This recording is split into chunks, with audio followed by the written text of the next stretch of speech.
ইফালে যোগীগোপাত গঢ় লৈ উঠিছে বৃহৎ কয়লা সিন্ডিকেট। মেঘালয়ৰ পৰা অহা কয়লা যোগীগোপা হৈ বহিৰাজ্যলৈ সৰবৰাহ হয়। অভাৰলোডেড কয়লাভৰ্তি ট্ৰাকৰ পৰা সিন্ডিকেট বাহিনীয়ে সংগ্ৰহ কৰে মোটা অংকৰ ধন। আৰু সিন্ডিকেট বাহিনীক নেতৃত্ব দিছে ৰাজনৈতিক একাংশ নেতাই। যোগীগোপাত কয়লা সিন্ডিকেটৰ দুৰ্গত অসম লাইভ 24ৰ অভিযান। কেমেৰাত বন্দী কয়লা সৰবৰাহৰ দৃশ্য। নীতি বহিৰ্ভূতভাৱে শাৰী শাৰী অভাৰলোডেড ট্ৰাক। প্ৰতিখন ট্ৰাকৰ পৰা সংগ্ৰহ ৭,০০০কৈ গুণ্ডা টেক্স। সিন্ডিকেটৰ নেতৃত্বত BPF নেতা জাংগিলা। জাংগিলাক সহায় কৰে স্থানীয় বিজেপি বজৰং দলৰ নেতাই। অভিযোগ মতে সিন্ডিকেট চক্ৰটোত আছে যোগীগোপা মণ্ডল বিজেপিৰ সভাপতি জিন্তু বৰুৱা, যোগীগোপাৰ বিজেপি কৰ্মী জিতু বৰদলৈ, যোগীগোপা বজৰং দলৰ সদস্য বিশ্বজিৎ দাস আৰু কয়লা মাফিয়া অহিদুল ইছলাম। আৰু এই সিন্ডিকেট চক্ৰৰ ৰক্ষণাবেক্ষণ তথা পৃষ্ঠপোষকতাৰ অভিযোগ মন্ত্ৰীসভাত নতুনকৈ স্থান পোৱা এজন মন্ত্ৰীৰ বিৰুদ্ধে। নিশা যোগীগোপাত টিম আছাম লাইভ 24-এ কি দেখিলে? বিশেষকৈ BPF চৰকাৰ অহাৰ পিছত কিন্তু দেখা গৈছে যে যোগীগোপাত আকৌ এই কয়লাৰ সিন্ডিকেট আৰম্ভ হৈছে। কোন আছে জড়িত?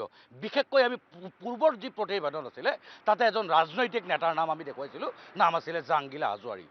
জাংগিলা হাজোৱাৰী হৈছে 2025 চনত যি পৰিষদীয় নিৰ্বাচন হৈছিলে তাতে মানাছ চেৰপাং সমষ্টিৰ পৰা তেখেতে প্ৰাৰ্থিত্ব লাভ কৰি পেলাই তেখেতে নিৰ্বাচনত প্ৰতিদ্বন্দ্বিতা কৰিছিলে। কিন্তু দুৰ্ভাগ্যবশতঃ জাংগিলা বসুমতাৰী কিন্তু পৰাজয় হয় আৰু পৰাজয় হৈ নামি পৰিছে ইয়াৰ সিন্ডিকেটত।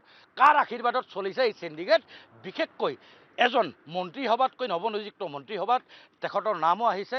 এই মন্ত্ৰীও কিন্তু ইয়াতে মোটা অংকৰ ধন পায় বুলি ইতিমধ্যে কিন্তু এক সংকেত আমি জানিবলৈ পাইছোঁ। আৰু বিশেষকৈ জাংগিলা যি হাজোৱাৰী আছে, জাংগিলা হাজোৱাৰী কিন্তু দেখা গৈছিল যে বিজনীত বাস কৰিছিল। তাৰপিছতে কিন্তু তেখেতৰ বাসগৃহ আছিল কোকৰাঝাৰত। বহু টকাৰ মালিক, বহু টকা তেওঁ ঘটিছে। ইতিমধ্যে আমি এক সংকেতো পাইছোঁ তেখেতৰ। মেঘালয়ৰ পৰা কয়লাভৰ্তি ট্ৰাকসমূহ আহি প্ৰথমে গোৱালপাৰাৰ যোগীগোপাতেই দম কৰা হয়। এয়া দেখিছে দমদম কয়লা।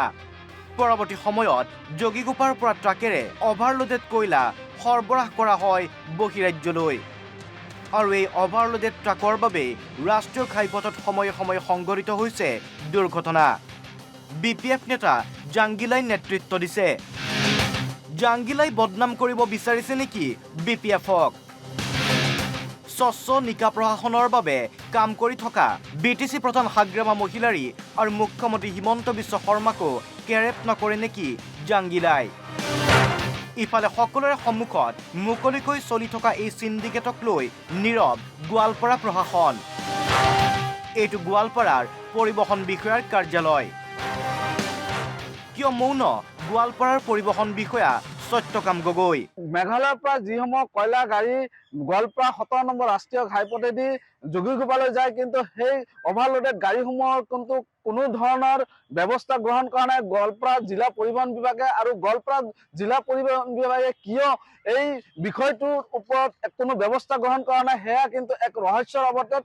কিয়নো ক'ব লাগিব যে দিনে নিশাই যিসমূহ অভাৰলোডেড গাড়ী মেঘালয়ৰ পৰা গোৱালপাৰা 17 নম্বৰ ৰাষ্ট্ৰীয় ঘাইপথেদি যোগীগোপালৈ যায়, সেই যোগীগোপা কয়লাৰ এক কলা সিন্ডিকেট চলি আছে। কিন্তু সেই বিষয়ে ইতিমধ্যে সংবাদ মাধ্যমত সংবাদ প্ৰচাৰ হোৱাৰ পিছতো কিন্তু গোৱালপাৰা জিলা পৰিবহণ বিভাগে আৰু গোৱালপাৰাৰ যি পৰিবহণ বিষয়া আছে তেওঁলোকে কিন্তু ইতিমধ্যে কোনো ধৰণৰ ব্যৱস্থা গ্ৰহণ কৰা নাই।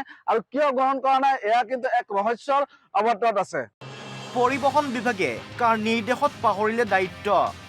কিয় ব্যৱস্থা লোৱা নহয় অভাৰলোডেড ট্ৰাকৰ বিৰুদ্ধে? যোগীগোপাত জাংগিলা বাহিনীৰ এই অবৈধ সিন্ডিকেটে স্তম্ভিত কৰি তুলিছে সচেতন মহলক। Bureau report, Asom live 24।